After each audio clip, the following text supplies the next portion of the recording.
Bismillahirrahmanirrahim. Assalamualaikum warahmatullahi wabarakatuh. Alhamdulillahirabbil alamin wassalatu wassalamu ala rasulillah nabiyil mursalin wa ala alihi washabbihi ajma'in. Sebelum kajian subuh dimulai, izinkan kami panitia Ramadan menyampaikan beberapa informasi. Yang pertama terkait dengan perolehan infak malam ketiga Ramadan sejumlah Rp610.000, sehingga total perolehan infak sampai malam ketiga Ramadan adalah Rp1.716.000. Jazakumullah khairan katsiran. Kemudian yang kedua yaitu penceramah pada tarawih malam keempat nanti malam adalah Ustadz Hendra Ubay. Selanjutnya penceramah pada pagi hari ini adalah beliau, alhamdulillah telah hadir di tengah-tengah kita, Ustadz Insinyur Andri Kurniawan AG, dan beliau di Masjid As-Salam ini rutin mengisi kajian setiap Selasa pertama setiap bulannya. Demikian informasi yang bisa kami sampaikan kepada beliau Ustadz Andri. Waktu dan tempat kami silakan. Jazakumullah khairan. Assalamualaikum warahmatullahi wabarakatuh. Assalamualaikum warahmatullahi wabarakatuh.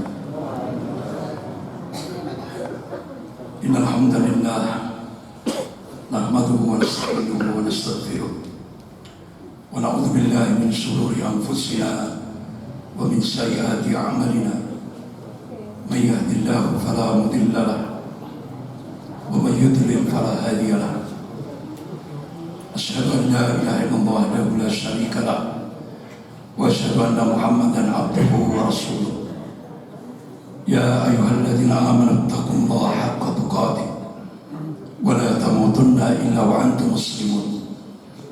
Ya ayyuhan nasu taqu rabbakum alladzi khalaqakum min nafsin wahidah wa khalaqa minha zawjaha wa batha minhuma rijalan katsiran wa nisaa'a wattaqullaha alladzi tasaaluna bihi wal arham inna Allaha kana 'alaikum raqiba.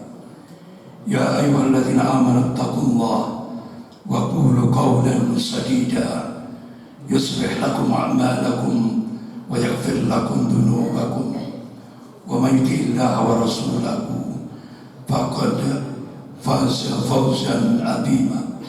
Amma ba'd. Fa inna asdaqal hadits kitabullah wa khairul hadi hadi Muhammadin sallallahu alaihi wasallam wa syarrul umur muhdatsatuha wa kullu muhdatsatin bid'ah wa kullu bid'atin dhalalah wa kullu dhalalatin finnar. Bapak-bapak, ibu-ibu yang dimuliakan Allah, saya mohon maaf suara saya hampir habis, serak-serak basah karena baru pulang dari Sumatera. Hampir 8 hari safari dakwah di Kabupaten Asahan, kemudian di Medan. Jadi Kabupaten Asahan 4 hari, kemudian di Medan 3 hari, kemudian lanjut ke Aceh. Jadi baru nyampe Malang hari Senin, tapi suara sudah serak-serak basah. Mohon maaf. Bapak-bapak, ibu-ibu yang dimuliakan Allah, yang terakhir sebelum bulan Ramadan saya menyampaikan bagaimana elit global, dalam hal ini Yahudi, mengirim utusan ke Indonesia saat Indonesia dihadapkan oleh bencana Sumatera. Jadi saat Indonesia dihadapkan bencana, begitu juga saat keuangan Indonesia kosong. Artinya yang ada cuma hutang. Jadi kas negara kosong, sehingga presiden cari utangan. Nah ini, ya kan? Nah oleh karena itu, ternyata saat Indonesia menghadapi kondisi seperti ini, elit global masuk. Membawa apa? Fulus, dolar. Ya. Tujuannya apa? Tujuannya yang dihantam itu generasi Gen Z, anak-anak SMP dan anak-anak SMA. Mereka paham kenapa sasarannya kok anak-anak SMP SMA. Karena elit global paham mereka inilah nanti akan menjadi pemimpin-pemimpin Indonesia ke depan. Oleh karena itu, dengan kekuatan dolar, mereka masuk dan ingin intervensi kurikulum pendidikan di Indonesia. Saya bersyukur, alhamdulillah, Presiden Prabowo mengangkat Sekjen PP Muhammadiyah, Profesor Dr. Abdul Mukti. Saya bersyukur waktu itu. Tapi ternyata elit global tidak masuk lewat Kementerian Pendidikan dan Kebudayaan, pendidikan dasar dan menengah, tapi lewat Kementerian Agama. Jebol buat kita. Apalagi Menteri Agama kita tokoh liberal, Profesor Dr. Nazaruddin Umar, yang sekaligus menjadi pimpinan Masjid Istiqlal. Bagaimana Menteri Agama kita mengundang gerakan Zionis Yahudi, ya kan? Dan itu dalam rangka untuk memasukkan program yaitu yang sering disebut dengan Abraham Accord. Artinya apa? Indonesia benar-benar dipaksa oleh gerakan Zionis Yahudi untuk melaksanakan sistem Dajjal. Apa yang digerakkan oleh Menteri Agama kita, yaitu gerakan pluralisme agama. Satu keyakinan yang menganggap semua agama sama. Bahkan Menteri Agama kita, Profesor Dr. Nazaruddin Umar, secara vulgar mengikuti Natal bersama di Vatikan. Bahkan Paus dicium tangannya, dahinya.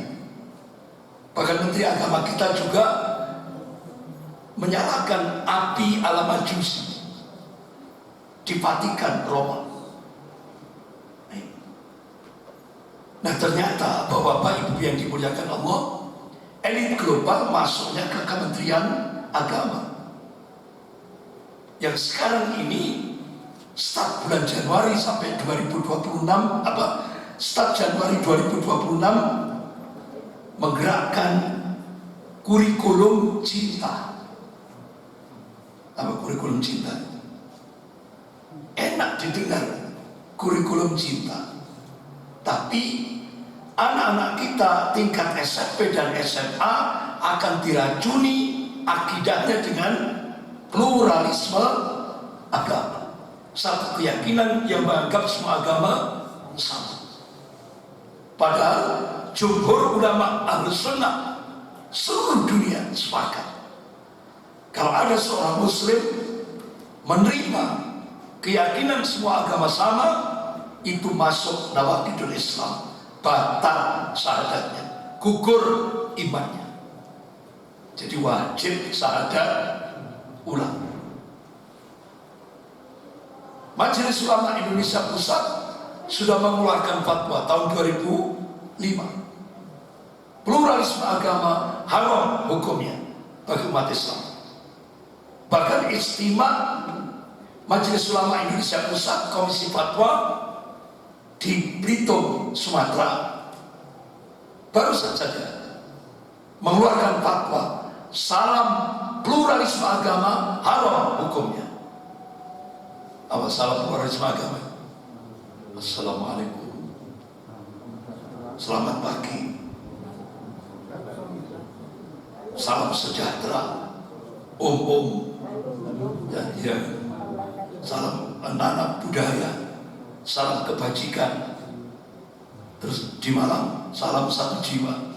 Nah, ini haram hukumnya. Majelis Ulama Indonesia Pusat sudah mengeluarkan fatwa itu. Nah, Bapak-bapak, Ibu yang dimuliakan Allah, di samping itu elit global di samping memasokkan kurikulum cinta dalam rangka untuk menyebarkan, merusak akidah anak-anak kita, cucu-cucu kita tingkat SMP dan SMA ini, mereka juga menggandeng perusahaan-perusahaan Amerika dengan apa? Yaitu memasukkan konten-konten AI yang disasar siapa? SMP dan SMA. Ini era digital. Tantangan orang tua lebih berat sekali. Tugasnya ibu-ibu semakin berat. Ya. Bahkan mereka juga menambah untuk merusak generasi kita, terutama generasi Gen Z, SMP dan SMA. Apa?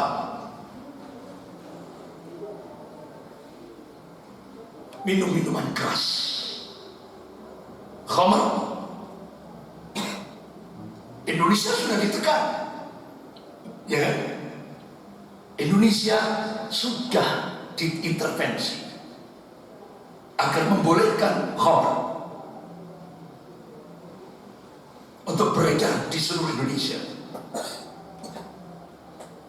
Tapi Indonesia mengajukan syarat, minuman itu harus dikasih tanda non halal.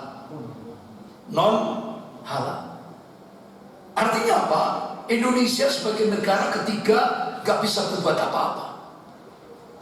Diintervensi, ditekan oleh kekuatan global. Tidak hanya itu, Amerika tiap hari lewat HP anak-anak kita, cucu-cucu kita, memasukkan situs pornografi 888 setiap hari. Sementara Cina yang sudah mencengkeram Indonesia, dia dropping di Indonesia 600 ton narkoba.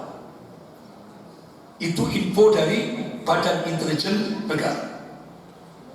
Sehingga sekarang di Indonesia anak-anak TK, anak-anak SD dijejari narkoba jenis permen. Anak-anak SMP, anak-anak SMA dijejari narkoba jenis perangko. Banyak korban. Bahkan tiap hari kurang lebih 50 orang mati kena narkoba. Ditambah lagi apa? Ya tadi khamar, pornografi, narkoba, kemudian kehidupan yang mengarah kepada hedonis, masa bodoh terhadap syariat. Bapak-bapak, ibu yang dimuliakan Allah, kira-kira umat Islam di Indonesia siap tidak dalam menghadapi itu? Insya Allah siap ketika menghadapi tantangan eksternal ini. Apa wujudnya, persiapannya? Masya Allah, kita bersyukur bapak-bapak ibu yang dimuliakan Allah, di seluruh Indonesia termasuk di Malang sekarang ini menjamur pondok pesantren Tahfidzul Quran, rumah Quran, geria Quran, kampung Quran, termasuk di Masjid Asal TPA, Taman Pendidikan Al-Quran. Insya Allah. Bahkan ketika saya diundang Pertamina Balikpapan, saya diajak masuk ke dalaman Kalimantan. Ya Allah, ternyata di hutan belantara masih ada pondok pesantren tahfidzul Quran. Dari sini insya Allah kita optimis untuk menghadapi tantangan eksternal. Oleh karena itu bapak-bapak, ibu yang dimuliakan Allah, ayo kita ikhtiar maksimal. Jadikan generasi kita, anak-anak kita, cucu-cucu kita, yaitu generasi Al-Quran, yaitu generasi Rabbani. Generasi Rabbani yang termaktub di dalam surah Al-Maidah ayat 54. Surah Al-Maidah ayat 54. Ini generasi Rabbani. Bahkan mereka inilah insya Allah yang sering disebut oleh Rasulullah At-Taifah Al-Mansurah, kelompok yang ditolong oleh Allah Subhanahu wa Ta'ala. Apa karakternya? Allah kabarkan dalam surah Al-Maidah ayat 54 ini, yuhibbuhum wa yuhibbuna. Mereka dicintai oleh Allah dan mereka mencintai Allah. Ini karakter yang pertama. Karakter yang kedua, generasi Al-Quran atau generasi Rabbani ini, generasi yang adillatin 'alal mu'minin, kata Allah, yaitu generasi yang rendah hati terhadap sesama mukmin. Artinya benar-benar dia mengedepankan akhlak, adab. Karena Rasulullah diutus di muka bumi ini dalam rangka untuk menyempurnakan akhlak.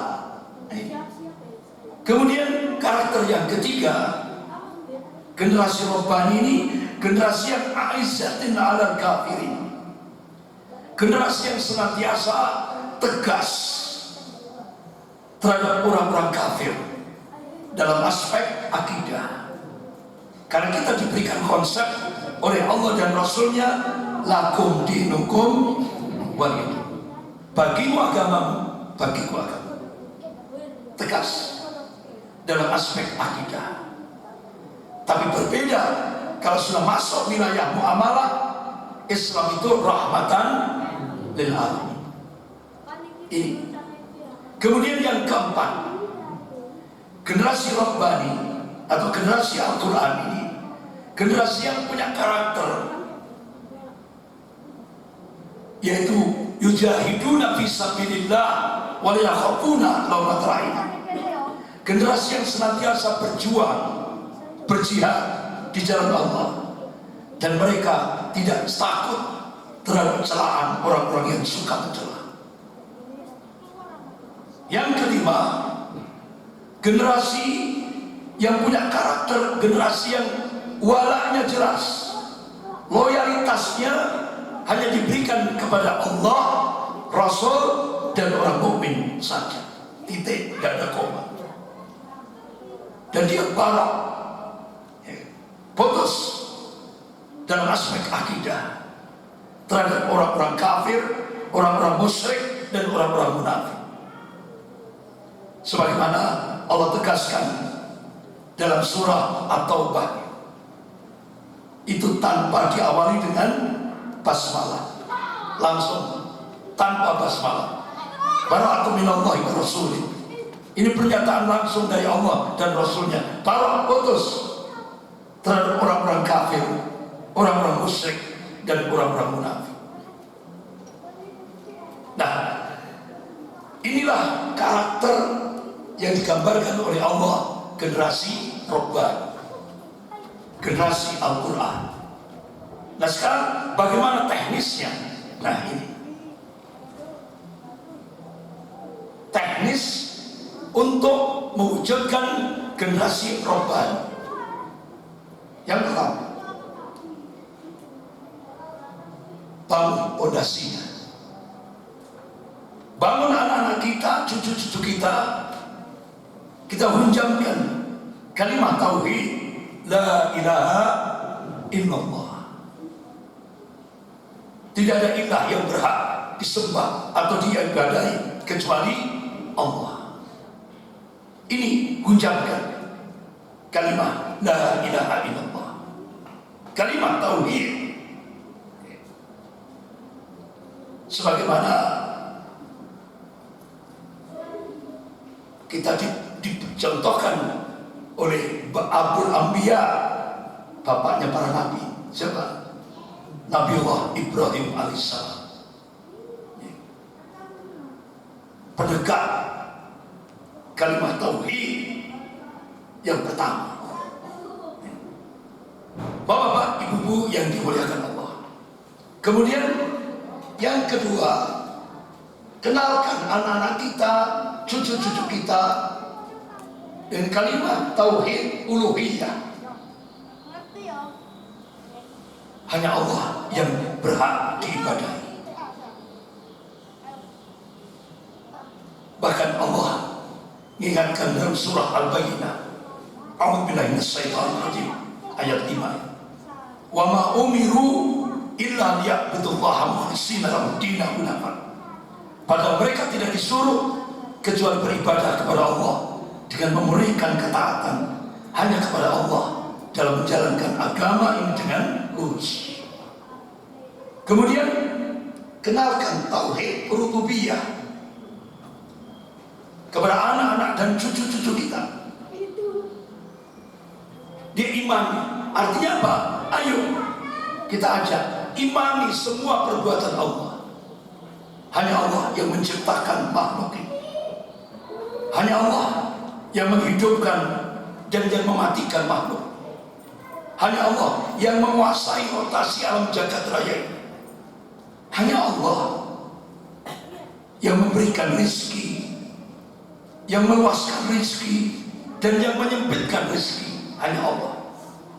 Hanya Allah yang memberikan derajat, yang mengangkat derajat, dan yang menurunkan derajat.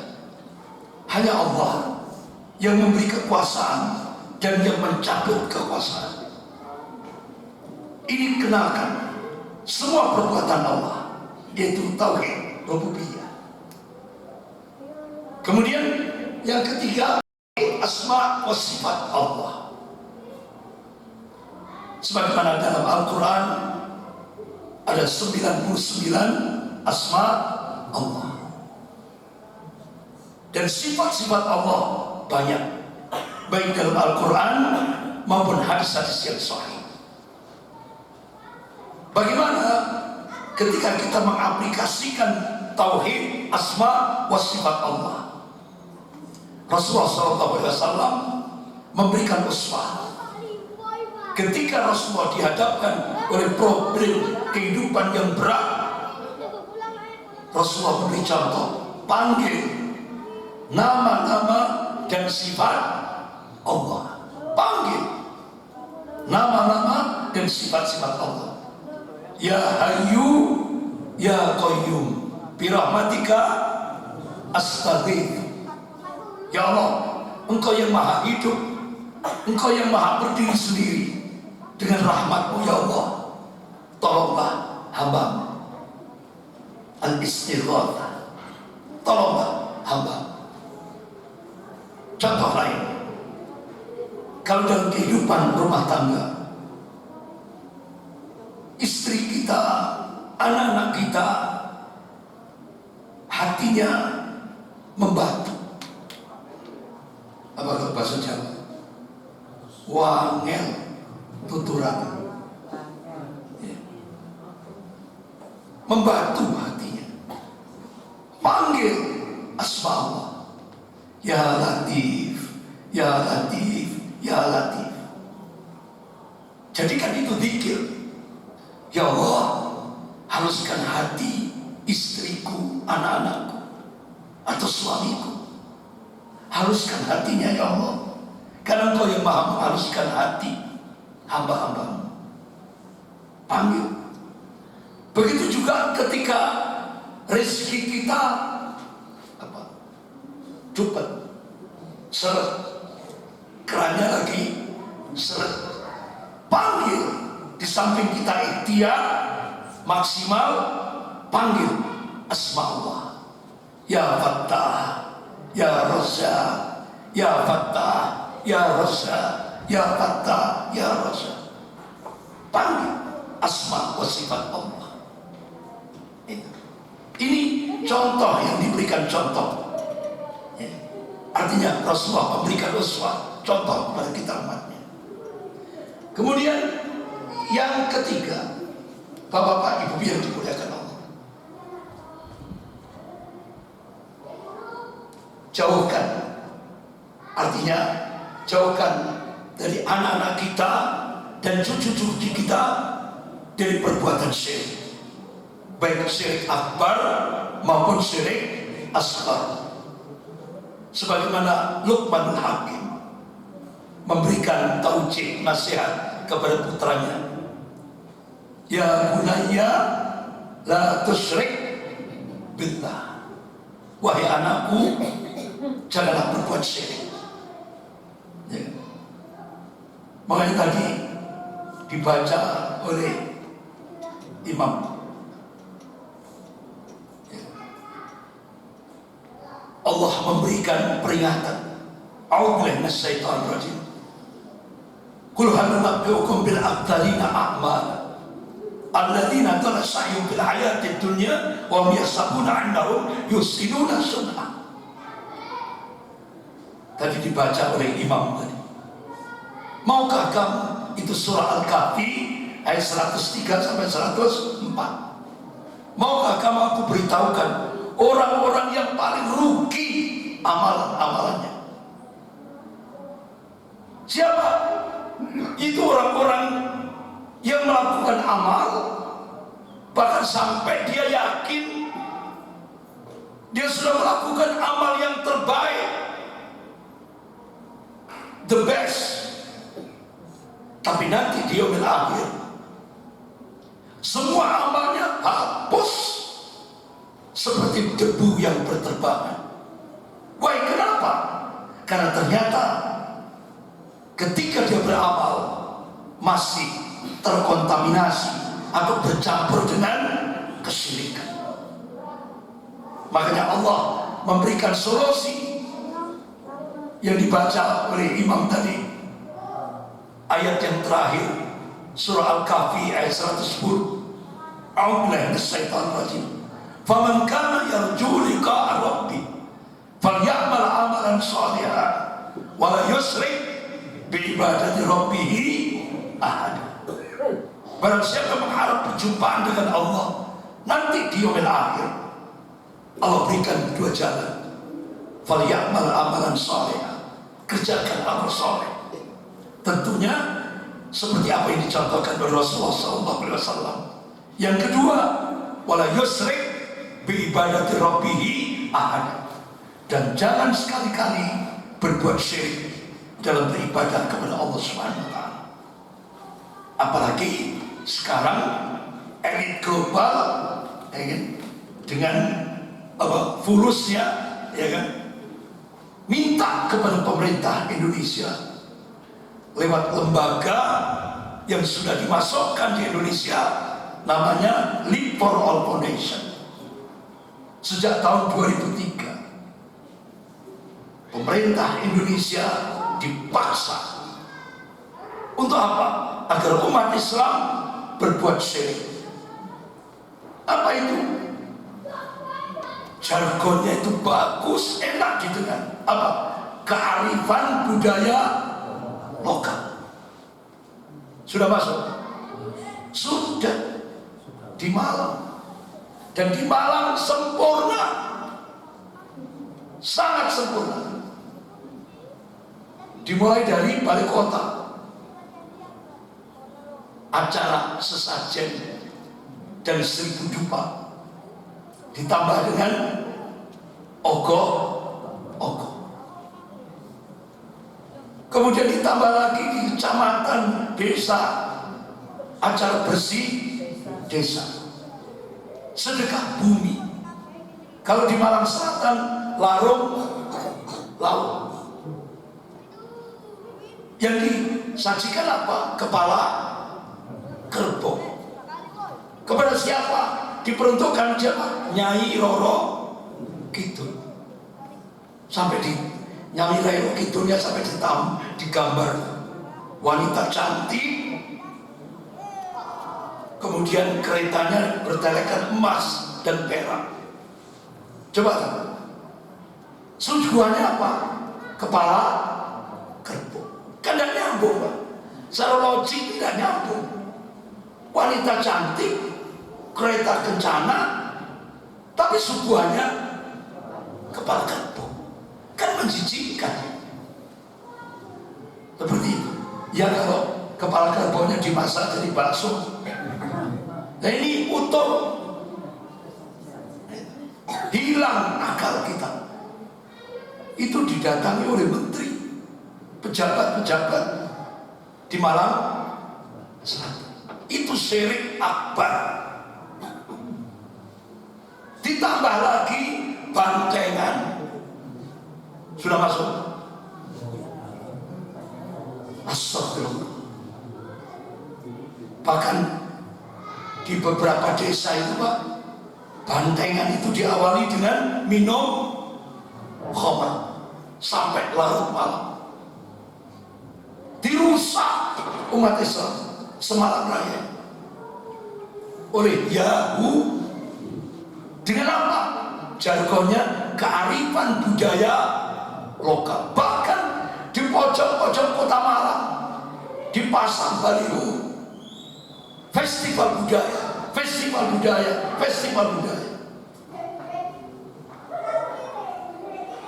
Sampai kalau tidak ikut kena denda 50.000 rupiah. Itu di Malang. Astagfirullah. Dipaksa untuk berbuat syirik. Makanya bapak-bapak ibu yang dimuliakan Allah, jaga, rawat iman, rawat iman. Semarang di Malang Raya, dimulai dari balai kota sampai di desa-desa, di kecamatan. Astagfirullah. Tapi insya Allah kalau jamaah Masjid As-Salam nggak akan mungkin ikut, nggak akan mungkin ikut, karena itu syirik akbar. Allah ingatkan dalam surah An-Nisa ayat 48. A'udzubillahi minasyaitonir rajim. Innallaha la yaghfiru an yushraka bihi wa yaghfiru ma duna dzalika liman yasha wa may yusyrik billah faqad iftara itsman adziman. Sesungguhnya Allah tidak mengampuni dosa syirik, dan Allah mengampuni dosa selain syirik bagi yang dikehendakinya. Wa may yusyrik billah faqad iftara itsman adziman. Barang siapa yang berbuat syirik, maka dia telah melakukan dosa besar yang paling besar. Rasulullah pernah duduk bersama sahabatnya Abu Bakar As-Siddiq radhiyallahu anhu. Rasulullah memberikan wasiat, ala unabbiukum bi akbaril kabair. Maukah kamu aku tunjukkan satu dosa besar yang paling besar? Rasulullah mengulang-ulang sampai 3 kali. Qala al-israku billah, al-israku billah, al-israku billah. Ini hadis sahih riwayat Bukhari wa Muslim. Berbuat syirik dalam beribadah kepada Allah. Coba saya tanya, kalau ada seorang muslim membunuh 100 orang, kemudian dia tobat nasuha, bisa masuk surga? Bisa, karena kita dapat kabar dari Rasulullah. Tapi kalau ada seorang muslim, dia sudah ngaji, dia sudah mendengarkan dari ustadznya, ulamanya, kiainya, tapi terus dia masih berbuat syirik, kira-kira diampuni tidak dosanya? Tidak diampuni oleh Allah. Tegas Allah tegaskan. Bahkan Rasulullah ngasih kabar, kalau Rasulullah SAW, la taqum as-sa'ah, tidak akan terjadi kiamat hatta talhaqu bainu min ummati bil musyrikin, hingga kelompok-kelompok dari umatku mengikuti ahlus syirik. Jadi Rasulullah sudah ngasih kabar, semakin akhir zaman umat Rasulullah yang mengikuti kesyirikan semakin banyak. Tidak hanya banyak, double way, banyak. Rasulullah sudah memberikan kabar. Ayo jaga tauhid kita. Jaga tauhid kita. Selamatkan keluarga kita dari bahaya kesyirikan. Kenapa? Allah ingatkan, hapus semua amalnya. Makanya ketika saya diberi waktu khutbah Jum'ah di Masjid Jenderal Ahmad Yani, langsung saya tegaskan, itu umat Islam yang ikut acara sesajen dan 1000 dupa wajib syahadat ulang. Kalau batal syahadatnya, gugur imannya, itu masih mending. Kalau Allah tidak diterima, artinya apa? Tidak diampuni oleh Allah. Tegas. Itu banyak berbondong-bondong. Astagfirullah. Bapak-bapak, ibu yang dimuliakan Allah. Kemudian yang keempat, kufur kepada Allah sampai ke akar-akar. Tanamkan kepada anak-anak kita untuk kufur kepada Allah. Sebagaimana Allah ingatkan dalam surah Al-Baqarah ayat 256. A'udzubillahi minasyaitonir rajim. Faman yakfur bit-taghut wa yu'min billah faqad istamsaka bil urwatil wuthqa lam infisama laha wallahu samii'un 'alim. Barang siapa kufur, ingkar, kafir kepada taghut, wa yu'min billah, kemudian beriman kepada Allah, faqad istamsaka bil urwatil wuthqa, maka sesungguhnya dia telah berpegang pada tali Allah yang kuat. Al-urwatul wuthqa, itu kalangan mufassir menafsirkan al-urwatul wuthqa itu adalah kalimat la ilaha illallah. La fisala, ini jaminan dari Allah, tidak akan putus. Jaminan langsung dari Allah. Tauhid itu kan berasal dari kata tagha, ya tughyan wa tughyan. Artinya sesuatu yang manusia itu hulu, berlebihan terhadapnya, baik dalam ketaatan, kepengikutan, bahkan dalam sampai dalam tingkat ibadah. Bapak-bapak, ibu-ibu yang dimuliakan Allah, jenis tauhid itu banyak. Tapi ulama-ulama akidah meringkas jadi 5. Yang pertama, tauhid tingkat yang pertama, syaitan. Sebagaimana Allah ingatkan dalam surah Al-Baqarah ayat berapa ini? 208. A'udzubillahi minasyaitonir rajim. Ya ayyuhalladzina amanu udkhulu fis-silmi kaffah wa la tattabi'u khutuwatis syaitan innahu lakum aduwwun mubin. Hai orang-orang yang beriman, masuklah ke dalam Islam itu secara kafah, menyeluruh, totalitas. Wa la tattabi'u khutuwatis syaitan, jangan kamu mengikuti langkah-langkah syaitan. Innahu lakum aduwwun mubin, karena syaitan itu musuh yang nyata bagi bapak-bapak, ibu-ibu yang dimuliakan Allah. Kemudian tauhid ranking kedua, pemimpin atau penguasa yang tidak mau berhukum dengan hukum Allah. Yang ketiga, seorang muslim, dia tidak mau berhukum dengan hukum Allah. Nah, ini yang kedua dan ketiga ini Allah ingatkan dalam surah Al-Maidah ayat 5, ayat 44, 45, 47. A'udzubillahi minasyaitonir rajim. Wa man lam yahkum bima anzalallah fa ulaika humul kafirun. Wa man lam yahkum bima anzalallah fa ulaika humud dhalimun. Wa man lam yahkum bima anzalallah fa ulaika humul fasiqun. Barang siapa yang tidak mau berhukum atau memutuskan perkara tidak dengan hukum-hukum Allah, maka Allah memberikan vonis kafir, zalim, fasik. Syekh Muhammad Al-Utsaimin rahimahullah, beliau kibar ulama Saudi Arabia, beliau Imam Masjidil Haram, ketika menafsirkan surah Al-Maidah ayat 44. Wa man lam yahkum bima anzalallah fa ulaika humul kafirun. Barang siapa yang tidak memutuskan perkara tidak dengan hukum Allah, kafir. Artinya apa? Kalau ada seorang muslim mengakui ada hukum yang lebih baik daripada hukum Allah, jumhur ulama Ahlus Sunnah sepakat, saat itu dia dihukumi kafir. Ini kesepakatan ulama Ahlus Sunnah seluruh dunia. Jadi kalau ada seorang muslim mengakui ada hukum yang lebih baik daripada hukum Allah, maka dia divonis kafir. Ini bapak-bapak ibu yang dimuliakan Allah. Kemudian taghut tingkatan yang keempat, seseorang yang mengaku tahu hal yang ghaib, padahal Allah sudah tegaskan, a'udzubillahi minasyaitonir rajim, alimul ghaib wasyahadah. Hanya Allah yang tahu hal yang ghaib, hanya Allah. Jadi kalau ada orang, Mama, Pak, Bu, nanti sebulan lagi Bapak Ibu akan mendapatkan ini, itu.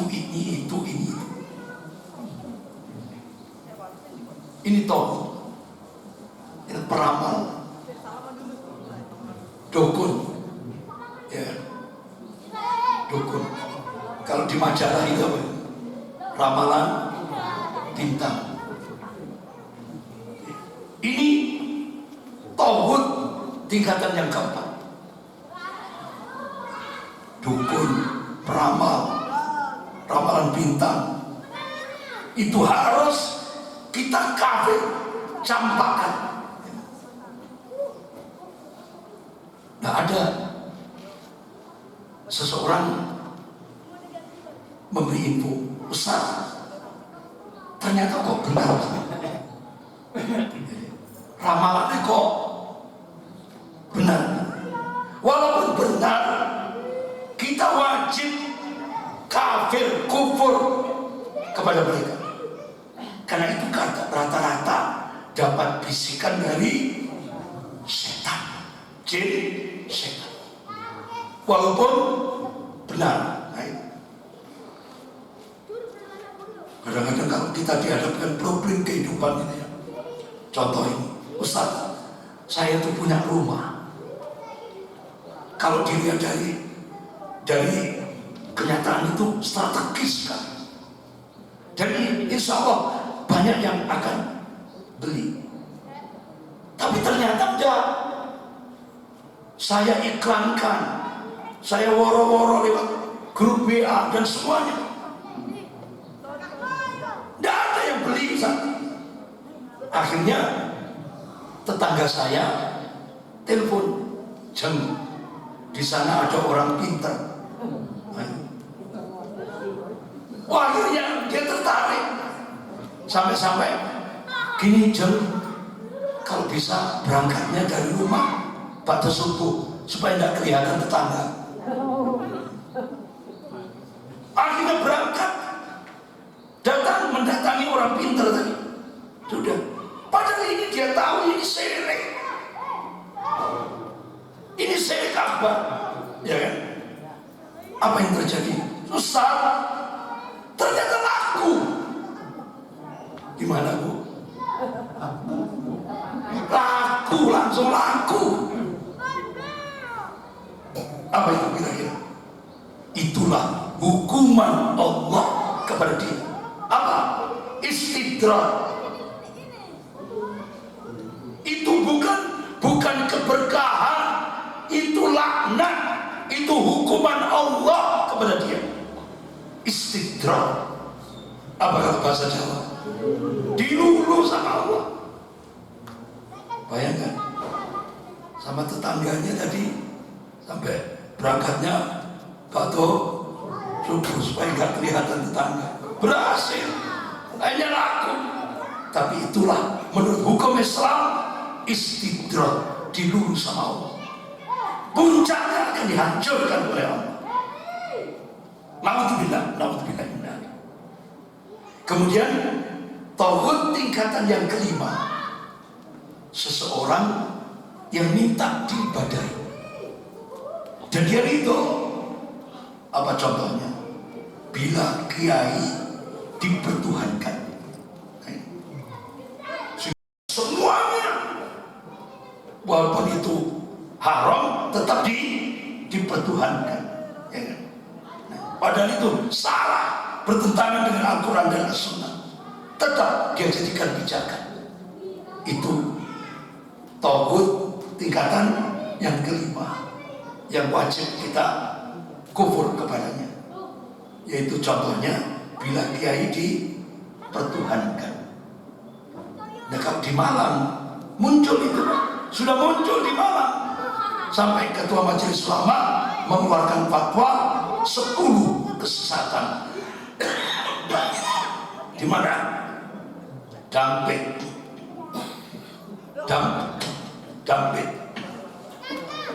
Siapa namanya?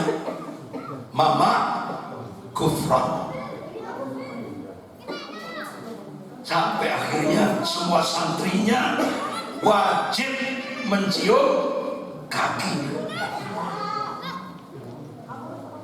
Bahkan dia menyampaikan, saya bisa bahasa semut, dapat warisan dari Nabi Sulaiman.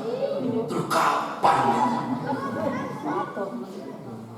Sampai akhirnya dia bawa jamaahnya ke Surabaya, ke makam Sunan Ampel. Dia katakan, saya bisa berdialog langsung dengan Sunan Ampel. Bayangkan. Bahkan sampai dia mengatakan, kalau malaikat ya kan, tidak mau menuruti permintaannya, dia akan kejar sampai ke langit. Dan kira-kira naik apa dia ke langit? Dan itu loh Pak, itu dipercaya, di backup oleh media. Ya model-model seperti ini sekarang semakin semarak. Astagfirullah. Kemudian yang kelima, amalkan arkanul iman, rukun iman yang 6. Tanamkan pada anak-anak kita, cucu-cucu kita, imanun apa? Sebagaimana Rasulullah ditanya oleh malaikat Jibril alaihissalam tentang al-iman, antum minuna billah, beriman kepada Allah, wal malaikatihi, beriman pada para malaikatnya, wal kitabihi, beriman kepada kitab-kitabnya, wa rasulihi, beriman pada para rasulnya, wal yaumil akhir, beriman pada yaumil akhir, yaumil qiyamah, wal qadar kullihi khairihi wasarihi, dan beriman pada takdir Allah semuanya, baik takdir yang baik maupun takdir yang jelek. Ini hadis sahih riwayat Bukhari wa Muslim. Arkanul iman, gunjangkan kepada anak-anak kita, cucu-cucu kita. Kemudian yang keenam, gunjangkan kepada anak-anak kita, yaitu al-wala wal bara. Wala, loyalitasnya benar-benar diberikan hanya kepada Allah, Rasul, dan orang mukmin. Titik, tidak ada koma. Bara, putus dalam aspek akidah, terutama kepada orang-orang kafir, orang-orang musyrik, orang-orang munafik. Al-wala wal bara. Al-wala itu kata masdar dari fi'il waliyah. Artinya apa? Kalau di dalam terjemahkan bahasa Indonesia, al-wala itu loyalitas, dukungan, kecintaan. Itu hanya kita berikan kepada Allah, Rasul, dan orang mukmin saja. Sebagaimana dalam surah Al-Maidah ayat 55-56, Allah berfirman, a'udzubillahi minasyaitonir rajim, innama waliyukumullahu wa rasuluhu walladzina amanu, sesungguhnya auliamu, walimu hanyalah Allah, Rasul, dan orang mukmin saja. Siapa? Alladzina yuqimuna shalat wa yu'tuna zakat wa hum raki'un. Mereka yang mendirikan salat, menunaikan zakat, serta tunduk patuh terhadap aturan-aturan Allah. Kemudian surah Al-Maidah ayat 56, itu janji Allah. Wa may yatawallaha wa rasulahu walladzina amanu fa inna hizballah humul ghalibun. Barang siapa yang menjadikan Allah, Rasul dan orang mukmin sebagai aulianya, walinya, maka hizbullah, golongan Allah lah yang pasti akan diberikan al-ghalibun, kemenangan yang hakiki. Artinya apa? Di dunia dimuliakan oleh Allah, di akhirat jannah, surganya Allah Subhanahu wa taala. Janji Allah pasti. Innallaha la yukhliful mi'ad. Allah tidak akan mengingkari janjinya. Dan tabdila di kalimatillah, tidak ada perubahan akan kalimat-kalimat Allah. Bapak-bapak, ibu-ibu yang dimuliakan Allah, sampai kalangan mufassir, ahli tafsir itu ngitung ayat-ayat yang paling banyak di dalam Al-Quran. Ranking pertama la ilaha illallah, ranking kedua al-wala wal bara. Ini penting. Sampai Rasulullah bersabda, qala Rasulullah sallallahu alaihi wasallam, man ahabba fillah, barang siapa yang mencintai karena Allah, wa abghadha fillah, dan membenci karena Allah, wa wala fillah, dan memberikan wala, loyalitas karena Allah, wa ada fillah, dan memusuhi karena Allah, fa innahu wilayatullah bin dzalik, maka sesungguhnya wilayatullah, kewalian Allah, kecintaan Allah itu baru bisa kita dapatkan ketika kita mengamalkan al-wala wal bara, loyalitas dan penolakan. Rasulullah tegaskan lagi, walan taj'abtum ta'mal iman wa in katharat salatu wa shaumu hatta yakuna kadzalik. Seorang hamba Allah itu tidak akan bisa merasakan lezatnya iman sekalipun dia banyak sholatnya, banyak puasanya, hingga dia mengamalkan al-wala wal bara. Ini penting. Sampai Rasulullah tegaskan lagi, qala Rasulullah sallallahu alaihi wasallam, al-taqurul iman al-fillah wal bughd fillah. Tali ikatan iman yang paling kuat yaitu al-hub fillah wal bughd fillah. Cinta karena Allah dan benci karena Allah. Kemudian yang ketujuh, insya Allah kalau sudah al-wala wal bara benar-benar diaplikasikan dalam hidup dan kehidupan ini, dia benar-benar aizzatin alal kafirin, tegas terhadap orang-orang kafir. Artinya apa? Tidak ada toleransi dalam aspek akidah, karena akidah itu tauqifiyah, sesuatu yang harus ditetapkan dengan dalil Al-Quran dan As-Sunnah. Kemudian qulil haq walau kana murra, dia akan menyampaikan yang hak walaupun pahit. Ini dampaknya. Kemudian yang ke-9, Pak, Bu, kenalkan as-salah 10 nawaqidul Islam, pembatal keislaman. Kenalkan pada anak-anak kita 10 pembatal keislaman. Yang pertama, syirik. Yang kedua, tawakal, doa, minta syafaat kepada selain Allah. Yang ketiga, membenarkan kemusyrikan dan kekafiran, itu batal syahadatnya.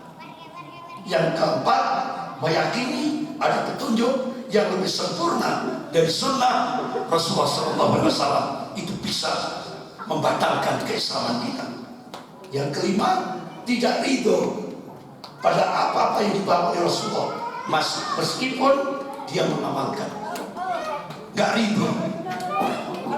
Kemudian yang keenam, taswir, ngolok-ngolok, menjelek-jelekkan Islam.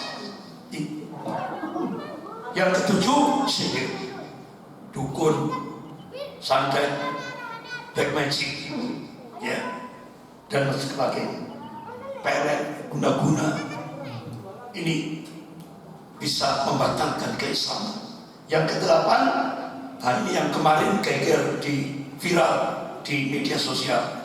Ada seorang ibu di Indonesia, putrinya pakai jilbab jadi tentara Amerika, dan pelukannya seorang ibu pada anaknya ini sampai mengharukan. Nah, akhirnya Majelis Ulama mengeluarkan fatwa haram hukum. Dia masuk jadi tentara Amerika, ditugaskan ke Timur Tengah untuk membunuh umat Islam. Jadi menolong orang kafir untuk membunuh umat Islam, haram, batal syahadatnya walaupun dia pakai jilbab. Viral itu Pak di media sosial. Majelis Ulama langsung mengeluarkan fatwa. Yang kesembilan, meyakini ada orang yang boleh keluar dari syariat. Apa kira-kira contohnya? Toreko. Kalau biasanya kan syariat, habis itu apa?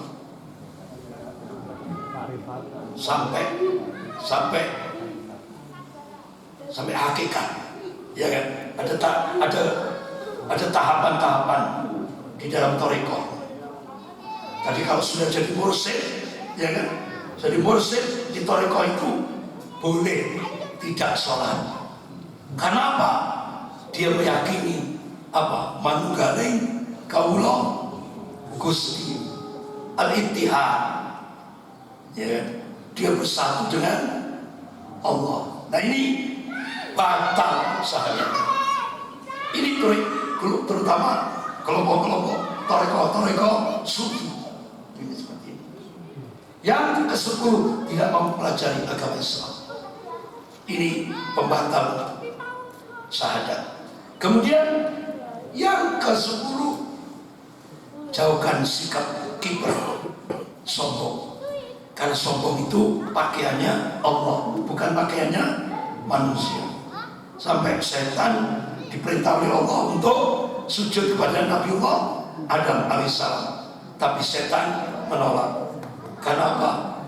Karena dia diciptakan dari api, sementara Adam dari tanah. Akhirnya Allah marah. Iblis, ya, iblis sampai dikeluarkan dari surga. Tapi dia minta tangguh kepada Allah. Ya Allah, berikan kami tangguh. Untuk apa? Memperbanyak jamaah. Apa? Jamaah Syaitonia. Jadi setan itu diberi tangguh oleh Allah untuk memperbanyak jamaah. Makanya ada setan bentuk jin, ada setan bentuk manusia. Contohnya Benyamin setan, ya. Bapak-bapak yang dimuliakan Allah. Yang ke-11, ini wasiat Rasulullah. Ya, wa in ta'amar alaikum abdun habasiyun. Sekalipun kamu diperintah atau dipimpin oleh seorang budak Habsi. Budak Habsi itu kalau bahasa kasarnya wonge welek, ya, wireng ngelenges, kulitnya ngelenges. Nah, Rasulullah memberi wasiat, jangan kamu lihat orangnya.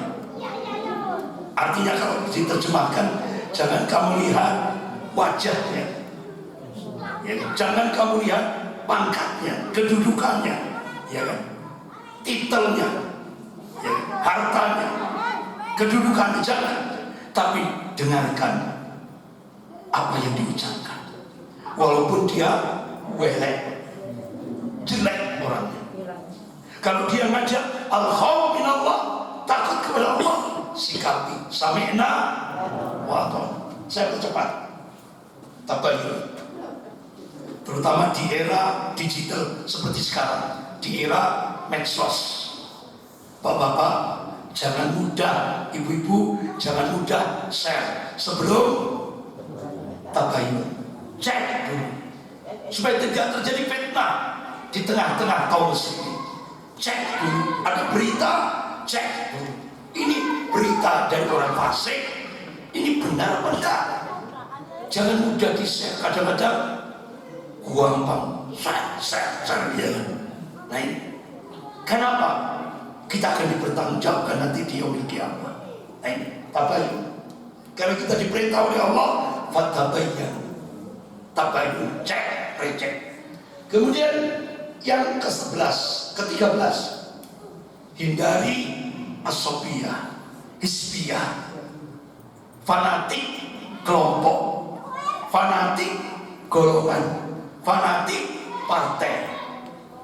Hindari, karena Rasulullah memberikan penegasan. Kalau kita bangkit semangat kita bukan lillah, bukan karena Allah, tapi karena fanatik kelompok, fanatik golongan, fanatik partai. Kalau mati saat itu, kata Rasulullah, mati dalam keadaan jahiliyah. Ini hadis sahih Bukhari. Hindarkan ta'assub, hisbiyah, asofiyah, fanatik kelompok, fanatik golongan, fanatik partai. Hindarkan. Tapi ayo bangun lillah, lillah, billah, ala amrillah. Lillah karena Allah, billah untuk Allah, ala amrillah, sesuai dengan ketetapan Allah. Itu saya percepat. Beriltizam dan tidak boleh bertasabuh kepada orang-orang musyrik, padahal apalagi pada orang kafir. Karena Rasulullah menegaskan, kalau Rasulullah SAW mantasabah biqaumin fahuwa minhum.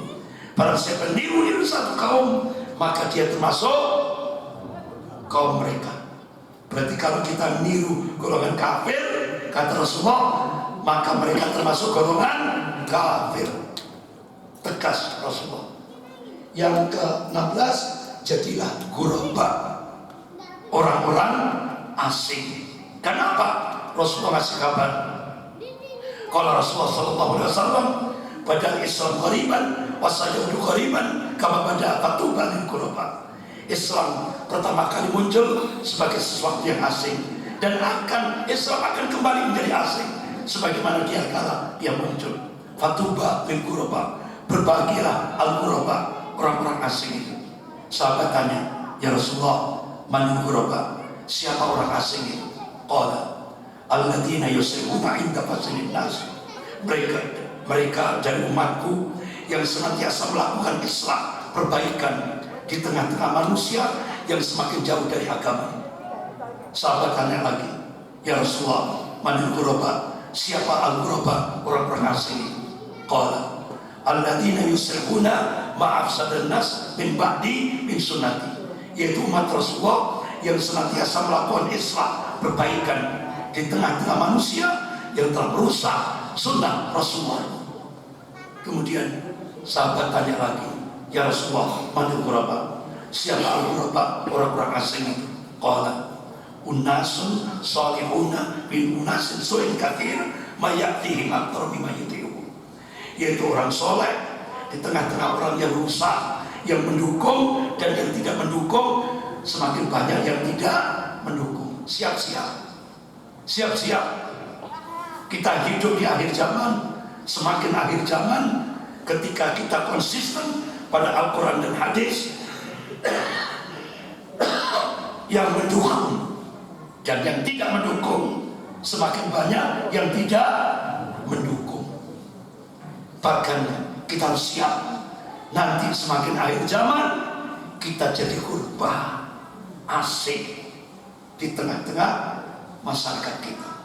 Sampai akhirnya Hudzaifah bin Yaman radhiyallahu anhu, ya Rasulullah, kalau umpama Arjosari ini yang istiqomah cuma saya, ya Rasulullah, umpama. Kenapa? Manusia sudah semakin rusak. Yang istiqomah cuma saya, ya Rasulullah, apa yang kau wasiatkan? Ini pertanyaan Hudzaifah bin Yaman radhiyallahu anhu. Apa jawaban Rasul? Wahai Hudzaifah, gigitlah akar pohon. Ini bahasa kinayah. Apa maknanya? Tetaplah istiqomah sampai al-maut, kematian menjemput. Tetaplah istiqomah. Walaupun sehari cuma satu orang. Karena semakin akhir zaman semakin rusak, bukan semakin baik, semakin rusak. Nah, yang terakhir, cintailah kematian. Kalau Rasulullah SAW, aktiru dzikra. Hati belakang, perbanyaklah ingat akan pemutus kelezatan, yakni al-maut, kematian. Kita diperintah oleh Rasulullah sering-sering dzikrul maut, ingat mati. Apa kira-kira hikmahnya? Kalau kita sering ingat mati, insya Allah ada motivasi, ada semangat. Ayo cepat-cepat nabung amal soleh, cepat-cepat beramal soleh. Kenapa? Kematian akan datang tiba-tiba. Kapan kita mati? Di mana kita mati? Dalam kondisi apa kita mati? Hanya Allah yang tahu. Oleh karena itu, perbanyak dzikrul maut, ingat mati. Insya Allah kita dijaga oleh Allah sampai kita menghadap Allah. Mudah-mudahan kita semuanya diberikan akhir yang husnul khotimah. Amin. Ya Rabbal Alamin. Sekian kita akhiri dengan bacaan alhamdulillah dan doa kafarat majlis. Alhamdulillah rabbil alamin. Subhanakallahumma wa bihamdika asyhadu an la ilaha illa anta astaghfiruka wa atubu ilaik. Wa billahi taufiq wal hidayah. Wassalamualaikum warahmatullahi wabarakatuh.